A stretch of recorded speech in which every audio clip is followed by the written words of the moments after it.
Hello दोस्तों, नमस्कार। मैं वीरेंद्र सिंह पंवार। मैं आज देवप्रयाग विधानसभा में हूँ।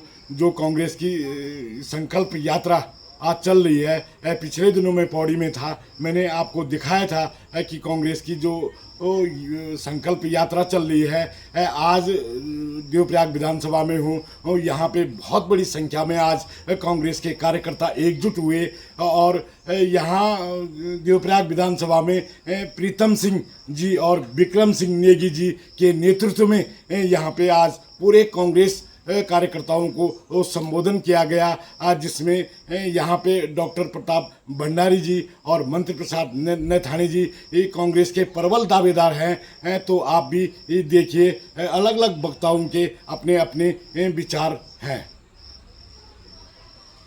कांग्रेस के मेरे सम्मानित साथी, सम्मानित मातृशक्ति, सम्मानित बुजुर्गवार, मेरे नौजवान साथियों, प्रेस के मेरे सम्मानित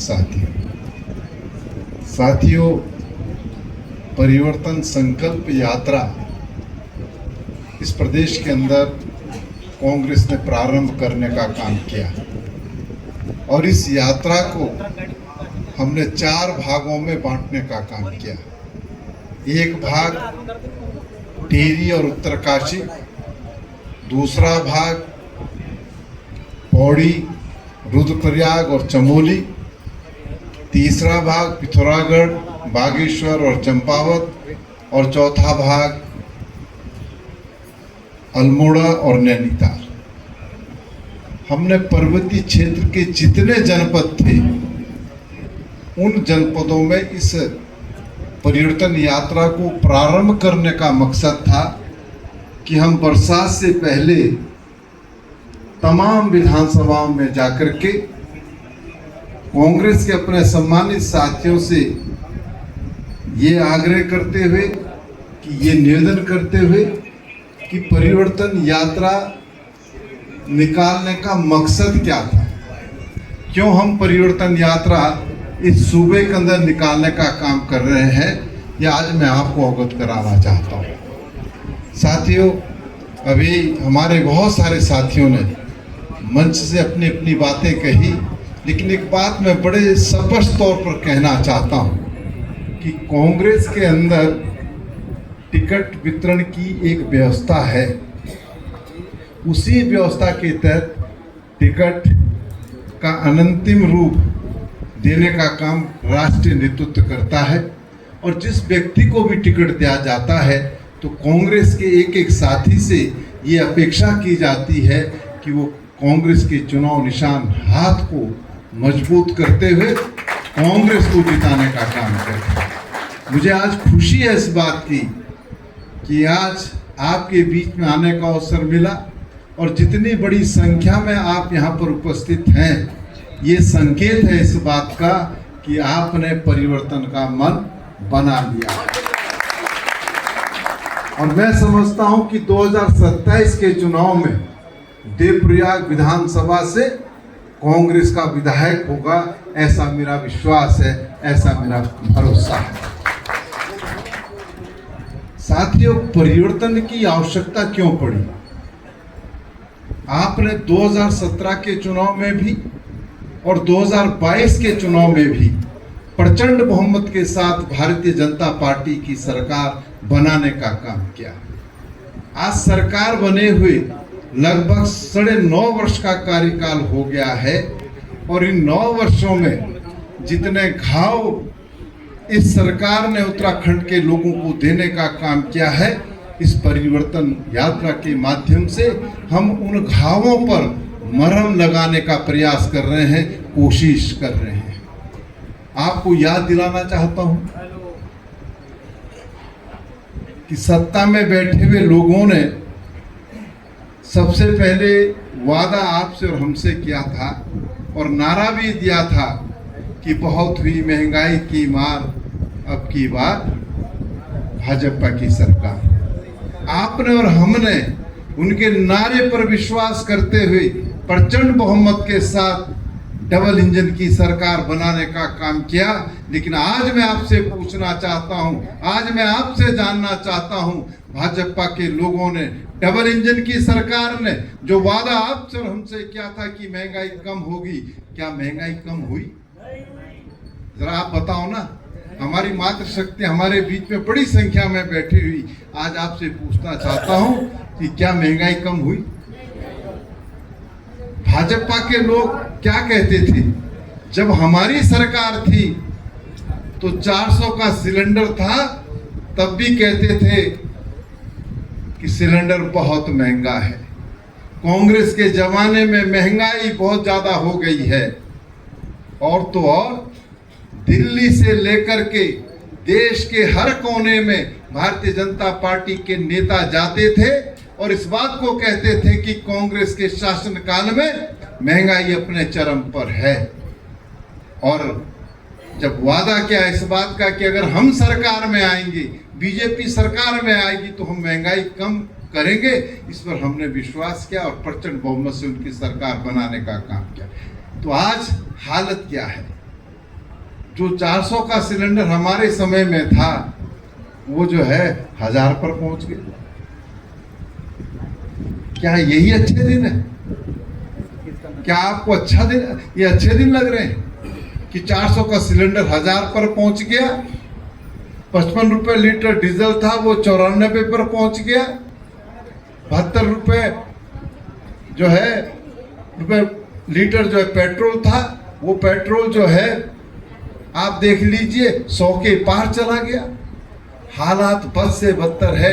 गरीब आदमी का जीना दुर्लभ हो गया है। गरीब आदमी जब पैसे लेकर के बाजार जाता है तो वो किसी भी चीज को खरीदने में अपने आप को असमर्थ पाता है। तो ये वादा जो किया था, उस वादे के विपरीत जो है सत्ता में बैठे हुए लोगों ने आचरण किया।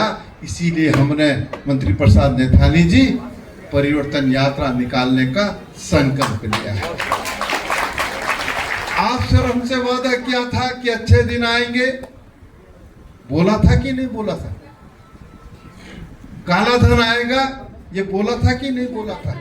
और सबके खातों में 15-15 लाख रुपया जमा हो जाएंगे। आज मैं आपसे पूछना चाहता हूं, जो लोग यहाँ बैठे हुए हैं, क्या आपके खातों में 15 लाख रुपया आए? नहीं आए ना?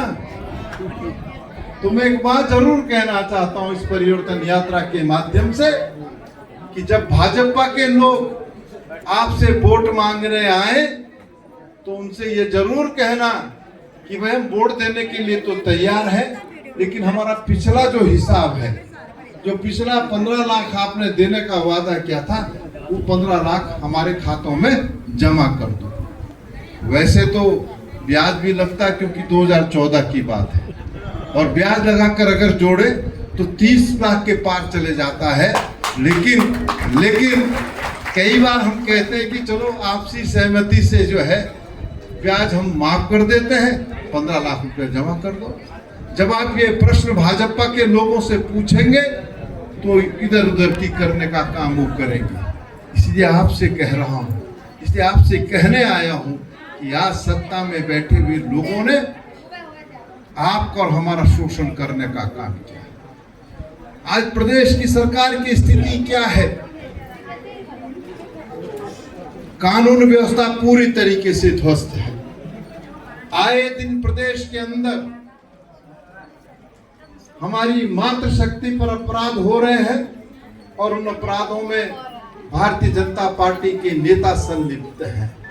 अंकिता भंडारी हत्याकांड इसका जीता जागता उदाहरण है।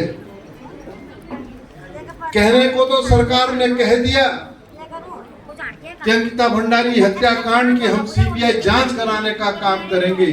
आज हम सरकार से पूछना चाहते हैं, कहां है आपकी सीबीआई? कब अंकिता भंडारी हत्याकांड की जांच होगी? ये प्रश्न आज उत्तराखंड का हर व्यक्ति, हर महिला, हर नौजवान सत्ता में बैठे हुए लोगों से पूछने का काम कर रहा है। लेकिन सत्ता में बैठे हुए लोगों के पास कोई जवाब नहीं। हम पूछना चाहते हैं, बताएं सरकार, वो किस वीवीआईपी को बचाने का काम कर रही है। तो ऐसा चरित्र है। इस राज्य के अंदर महिलाओं पर जहां जहां अपराध हुए, चाहे वो हरिद्वार में हुआ हो, चाहे वो हल्द्वानी में हुआ हो, चाहे वो चंपावत में हुआ हो, चाहे वो अल्मोड़ा में हुआ हो, जहां भी महिलाओं पर अपराध हुए उसमें भाजपा के लोग संलिप्त पाए गए। तो ये हालत थी। नारा बहुत अच्छा दिया कि बेटी बचाओ बेटी पढ़ाओ। अरे बेटी तभी पढ़ पाएगी जब बेटी सुरक्षित रह पाएगी। आज हमारी मातृशक्ति इस सूबे के अंदर सुरक्षित नहीं है। कानून व्यवस्था पूरी तरीके से ध्वस्त है। आए दिन हत्याएं हो रही हैं, बलात्कार की घटनाएं घट रही है और डकैती हो रही है, चेन स्नैचिंग हो रही है। ये है डबल इंजन की सरकार। आज आपके सामने है। इस सरकार ने कहा था कि हम सत्ता में अगर आएंगे तो 2 करोड़ नौजवान साथियों को रोजगार देने का काम करेंगे। लेकिन आज क्या हो रहा है? आज जो भी परीक्षाएं हो रही हैं उन परीक्षाओं के प्रश्न पत्र लीक हो रहे हैं। चाहे उत्तराखंड राज्य के अंदर आप देख लीजिए, जो भी परीक्षा हुई वो परीक्षाएं लीक हुई। और नीट की परीक्षा जो अभी आपने देखा होगा, उसका प्रश्न पत्र लीक हुआ। हमारे नेता राहुल गांधी जी ने कहा कि हम नौजवान साथियों की लड़ाई लड़ने का काम करेंगे। और आपके सामने है, उन्होंने इस लड़ाई को लड़ने का बिगुल फूंकने का काम किया है। और कांग्रेस के लोगों से भी कहा है, आप और हमसे भी कहा है कि इस लड़ाई को लड़ने का काम कांग्रेस का एक एक साथी करने का काम है। ये हालत, ये स्थिति सत्ता में बैठे हुए लोगों ने आपके और हमारी करने का काम किया है। आज किसान सड़क पर संघर्ष करने का काम कर रहा है। याद कीजिए, जब कांग्रेस की सरकार थी, डॉक्टर मनमोहन सिंह जी देश के प्रधानमंत्री थे, हमारी सरकार ने 72,000 करोड़ का पैकेज देकर के किसानों का ऋण माफ करने का ऐतिहासिक काम किया था। लेकिन आपसे कहना चाहता हूं, नारे बहुत अच्छे दिए कि हाँ ये सरकार जो है डबल इंजन की सरकार है, किसानों की हितैषी है। लेकिन सत्ता में आते ही किसानों ने इस सरकार के खिलाफ संघर्ष करने का काम किया और दिल्ली में उन्होंने धरना प्रदर्शन करने का काम किया और 700 और 800 के करीबन किसानों की जान उस आंदोलन में गई। ये हालत, ये स्थिति सत्ता में बैठे हुए लोगों ने आपकी और हमारी करने का काम